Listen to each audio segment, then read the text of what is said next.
比赛开始。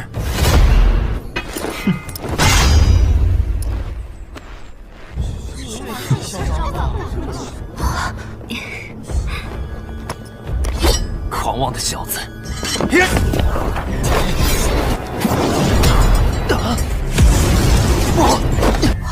好强啊！八级铁浪！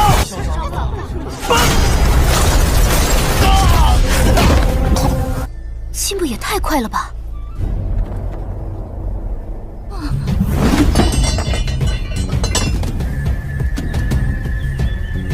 黄阶二班萧炎胜。 Di cerita sebelumnya, Xiaoyan yang berhasil datang tepat waktu setelah dirinya mampir dulu di kota Black Mark. Semua orang pun begitu terheran-heran kenapa Xiaoyan tiba-tiba saja datang tepat waktu saat dirinya dipanggil oleh tetua di sana untuk adu tanding. Di sisi lain, Xiaoyu yang sedikit menggumam dengan kedatangan Xiaoyan yang selalu saja mencolok seperti biasanya. Ternyata Xiaoyu ini adalah sepupu Xiaoyan yang dulunya Xiaoyan pernah tak sengaja menyentuh bagian tubuh Xiaoyu saat di season 1 dulunya nih, bagi yang ingat saja ya. Semua orang yang meremehkan kekuatan Xiaoyan karena dari penampilannya saja tidak begitu terasa kekuatan dojinya yang menonjol dari dalam diri Xiaoyan. Tentu saja banyak dari mereka beranggapan jika Xuebeng yang menjadi lawan Xiaoyan pasti akan mengalahkannya dengan mudah karena Xuebeng berada di ranah Doshi bintang 9 dan akan mencapai ranah Dadoshi. Walau mereka semua belum tahu saja jika sebenarnya Xiaoyan sudah berada di ranah Dadoshi bintang 9 yang akan menerobos ke ranah Dowling alias Xuebeng itu jauh di bawah Xiaoyan. Saat semua orang begitu penasaran dengan kepercayaan diri Xiaoyan untuk melawan Xuebeng, seorang perempuan yang bernama Huaji meremehkan Xiaoyan pula karena dia tak merasakan ada aura yang istimewa dari dalam diri Xiaoyan. Namun salah satu tetua di sana yang bernama Tetua Hua berusaha untuk melihat doji Xiaoyan lebih dalam lagi dan pada akhirnya Tetua Hua pun melihat jika ada yang istimewa di dalam diri Xiaoyan yang sepertinya kekuatan Xiaoyan telah disembunyikan agar kekuatan aslinya tidak mudah diketahui orang-orang. Xuebeng yang berusaha menyuruh Xiaoyan untuk tak mengecewakannya saat pertandingan nanti, justru pertarungannya pun berakhir dengan begitu cepatnya setelah Tetua Hua memulai pertarungan mereka. 比赛开始。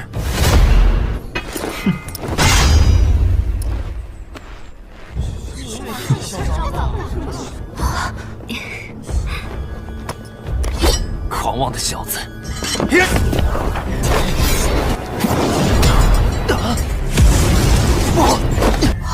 好强啊！八级铁浪！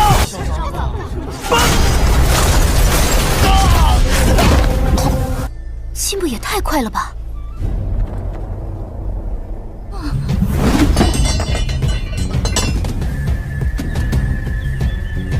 黄阶二班萧炎胜。 Para tetua yang begitu terkejut dengan Xuebeng yang berhasil dikalahkan dengan hanya sekali serang saja, walau Xiaoyan hanya menggunakan tangan kosong semata. Tentu saja semua peserta pun begitu terheran-heran pula kenapa Xiaoyan yang dikabarkan dulunya adalah seorang sampah klan dengan doji tingkat 3 saja sekarang bisa sekuat itu. Namun berbeda dengan Xun di saat yang lainnya begitu terheran-heran, Xun justru memandang Xiaoyan dengan tatapan penuh rasa kangen yang begitu mendalam karena mereka sudah tak melihat satu sama lain selama 2 tahun lamanya.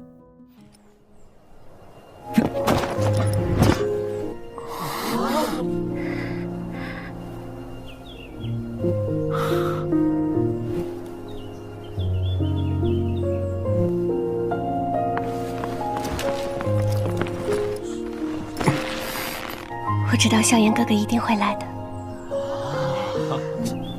抱歉，我来晚了。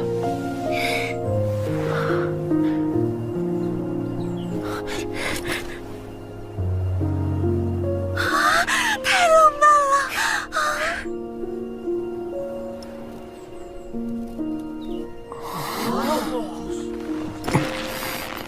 这小心儿怎么变得如此胆大了？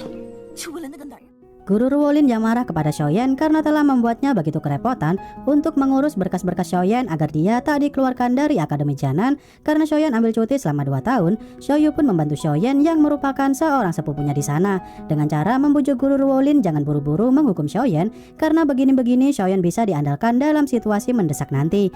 Mengingat perkembangan doji Xiaoyan sepertinya sekarang sudah kembali seperti dulu dan jika Xiaoyan bisa masuk ke dalam urutan 20 murid besar terkuat, maka Guru Ruolin akan naik jabatan di Akademi Janan nanti.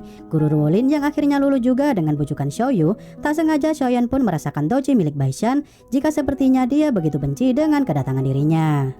Malam harinya tetua Hua yang mengadakan rapat dadakan bersama tetua lainnya, mereka pun dikejutkan dengan informasi dari mata-mata Akademi Jianan jika Xiaoyan sepertinya bukanlah pemuda sembarangan, karena selama dia cuti selama 2 tahun terakhir ini, Xiaoyan telah melakukan pertarungan dengan Yan Ran yang merupakan pewaris ketua Sekte Mystic Cloud.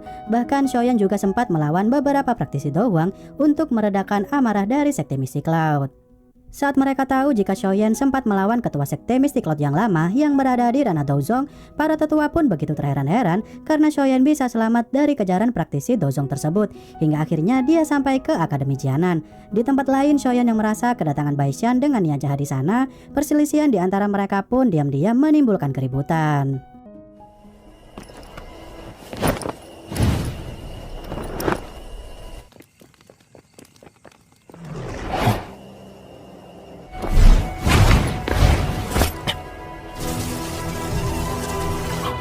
雷属性斗气，弱者没有资格拥有它。离开它，凭你。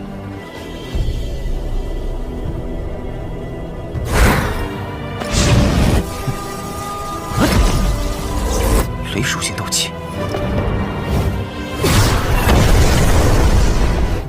凭你。白山，你干什么？若是想要挑战，在选拔赛上一较高低便是。没什么，只是想与萧炎学弟切磋一下而已。 Shun-er yang menghalangi Baishan sambil berkata apakah pantas seorang senior membuli juniornya di tengah malam begitu. Tentu saja Baishan pun hanya bisa mengelak jika dirinya hanya ingin menguji kekuatan Xiaoyan saja. Walau sebenarnya Baishan itu hanya cemburu saja karena Shun-er lebih akrab kepada Xiaoyan. Awalnya Xiaoyan tak begitu menghiraukan Baishan, namun pada akhirnya Xiaoyan pun turun tangan untuk melawan Baishan karena Baishan mengejek Xiaoyan beraninya hanya berlindung di ketek wanita doang.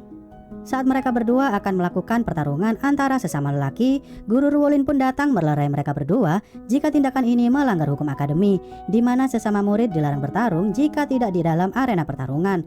Hingga akhirnya Guru Ruolin pun menyuruh Baishan untuk kembali pulang saja, karena jika tidak Guru Ruolin akan menyebarkan berita ini dan akan mempengaruhi reputasi Baishan menjadi buruk. Sebelum pergi, Xiaoyan yang diajak oleh Baishan jika dia begitu pengecut, Baishan pun terlihat begitu kewalahan saat Xiaoyan mengeluarkan sebagian kecil dari dojinya itu untuk mengintimidasi Baishan.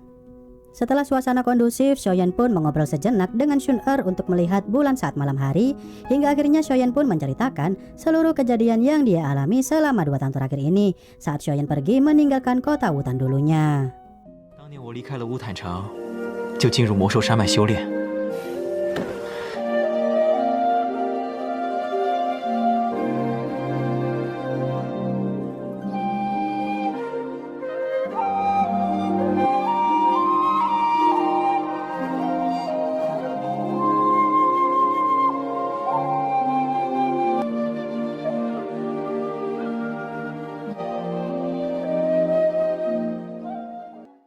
Shun-er yang hanya mengangguk-angguk saja, walau pada dasarnya dia telah mengetahuinya lewat informasi yang diberikan oleh Ling Ying.